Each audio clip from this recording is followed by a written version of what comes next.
Ano ang kaugnayan ng ICI investigation sa nagaganap na at umuugong na usapin sa impeachment ni Sara Duterte? Mukhang ang target nito ay ang impeachment ni Sara Duterte. Paano? Well, tignan niyo yung mga senador na tinatarget noon para ma-involve dito sa flood control. Si Joel Villanueva, Chis Escudero, Jinggoy Estrada. Kung magkakaroon ng impeachment ngayon with 9 senators in favor of Sara Duterte, the impeachment is dead. Ngayon, kung mababaliktad nila ito, si Bato de la Rosa ay papaaresto nila, kakasuhan si Villanueva, kakasuhan si Jinggoy, si Chis Escudero, posibleng mabawasan ng 4 ang bilang. And therefore, impeachment is now proper. Nakakapagtaka dito sa mga ito, sa mga pink, sa dilaw, sa pula. Liability ang hinahanap nyo doon sa 125 million, pero doon sa bilyon-bilyon na nawawala na pera, ay tahimik kayo. At nagsisisigaw lang kayo ng kulong na yan, mga kurakot. Diba? Masaya na sila doon para magmukha lang kunwari na meron silang nagawa. Nakikita ng taong bayan na hindi po accountability ang pinaglalaban ninyo. Nilalabanan nyo lang ang posibilidad na si Sara Duterte ay umupo. Now, if Sara Duterte will be impeached by reducing the numbers of the senators na pwedeng mag-upo sa kanila, well, yung alliance ito ng pula, ng dilaw, ng pink, at saka ng kasalukuyang administrasyon, sigurado magigiba din. Sila naman ang mag-aaway at mag-aagawan sa pwesto. At itong investigasyon nito sa ICI, I said it before, from the very beginning, this is not designed to address yung issue ng flood control or accountability. This is being used to cover up yung anuman ang magiging dapat na mayroong mga pananagutan dito ay siyang mga pinoproteksyonan. At yung mga minor players, mga bid players, ito ngayon ang i-highlight. Ano ang kaugnayan ng ICI investigation sa nagaganap na at umuugong na usapin sa impeachment ni Sara Duterte? Yan ang pag-uusapan natin sa araw na ito. Ito po muli si Attorney Michael Perario.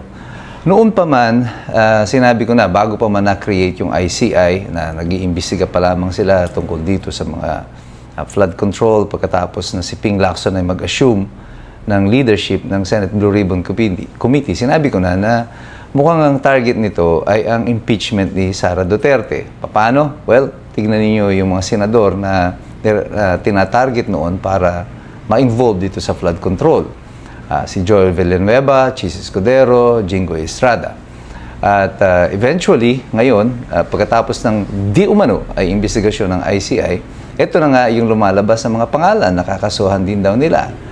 Joel Villanueva, Jinggoy Estrada, Chis Escudero, pero dinagdagan ng iba pang mga hindi na nakaupo na senador, sina Bong Revilla, si Nancy Binay, at saka isinama rin pala ang isa pa na nasa majority, lumulutang din ng pangalan, si Mark Villar. So, apparently, sa lahat ng kakasuhan nito, magkakaroon lamang ito ng adverse effect doon sa bilang ng mga senador na pumapabor kay Sara Duterte. Kasi kung magkakaroon ng impeachment ngayon with 9 senators in favor of Sara Duterte, the impeachment is dead. Ngayon, kung mababaliktad nila ito, si Bato de la Rosa ay papaaresto nila, kakasuhan si Villanueva, kakasuhan si Jinggoy, si Chis Escudero, posibleng mabawasan ng 4 ang bilang. And therefore, impeachment is now proper. Iyan ang computation na binibigay ko noon pa. Sinasabi ko sa inyo that this is a possibility. And habang papatapos na po yung taon, makikita ninyo, nag-iingay na naman dito sa Kongreso, yung mga pink, yung dilaw, at kunyari yung yun na naman ang tinitira nila, accountability, yung confidential fund, pero ang direksyon ay kagaya na sinabi ko noon, bubuhayin na muli ang impeachment under the guise na kunwari ito ay nasa proseso lamang ng paghahabol doon sa mga culpability, may liability. Nakakapagtaka dito sa mga ito, sa mga pink, sa dilaw, sa pula. liability ang hinahanap nyo doon sa 125 million. Pero doon sa billion-billion na nawawala na pera, tahimik na tahimik kayo. At nagsisisigaw lang kayo ng kulong na yan, mga kurakot. Diba? Masaya na sila doon para magmukha lang kunwari na meron silang nagawa.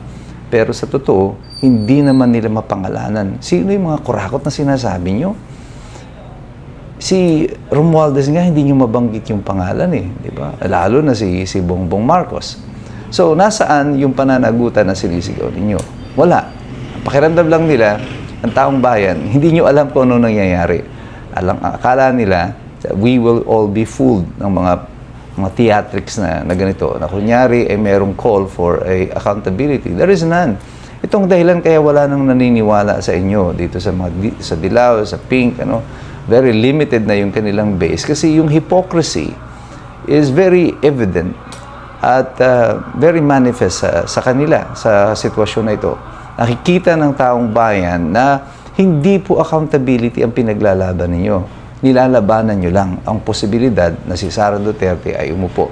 Now, if Sara Duterte will be impeached by reducing the numbers of the senators na pwedeng mag-upo sa kanila, well, yung alliance ito ng pula, ng dilaw, ng pink, at saka ng kasalukuyang administrasyon, sigurado magigiba din. Sila-sila naman ang mag-aaway at mag-aagawan sa pwesto. Lahat po ng nasa kabilang panig nitong sila Sara Duterte, sa aking pananaw, hindi po sila interesado sa mainam na pamamahala. Ang nais lang nila ay makuha kung ano ang meron ang kasalukuyang administrasyon. Yan ay ang kontrol ng pera ng taong bayan na ngayon ay nilalapastangan at hindi ito dahan-dahan eh. Pangmalakihan. It's like it's plunder. Hindi siya dahan-dahang inuumit o ninanakaw. Pangmalakihan ang pagnanakaw. Kaya ramdam na ramdam ng mga Pilipino. At itong investigasyon nito sa ICI, I said it before, from the very beginning, this is not designed to address yung issue ng flood control or accountability.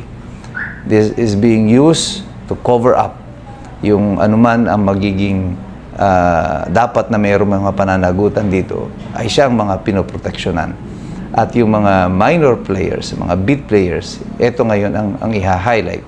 Ang mga senador na kinakasuhan, kunyari isinama dyan sina Villar, si Bong Revilla, sina Nancy Binay, ang tingin ko dyan, ginawa na lang palabok itong mga ibang senador na ito at ibang mga opisyalis dyan sa Senado para magmukhang sapin-sapin pa rin yung ibinibenta sa atin. Kahit man lang, binudburan lang ito ng latik. Hindi po yan totoong sapin-sapin ay nilalatag sa atin. Ito po, sa tingin ko, ay isang malaking pagtatakip sa kasinungalingan na inilalatag nila sa taong bayan. Pero tayong lahat, alam na natin to.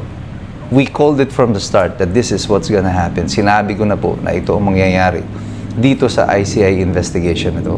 And right now, it is happening. It is being unraveled before our eyes. Bakit ko po nasabi agad yan noon? Bakit natin na-predict that this is how it's gonna happen? Dahil po itong mga nasa administrasyon sa kasalukuyan, they are not really geniuses. They are so predictable. Simpleng-simple at payak yung kanilang mga pag-i-strategize. Alam na alam mo agad kung saan papunta yung kanilang mga ginagawa. At lahat ng direksyon na pupuntahan ng kanilang mga ginagawa ay hindi po mabuti sa taong bayan. And that is why tayo po na naririto sa kabilang hanay, opposite to the government at the moment, tayo po dapat patuloy na nagpa-participate. Hindi po totoo na kapag yung social media lamang ang ginagamit natin na platform, ay wala po itong impluensya, wala po itong dagok.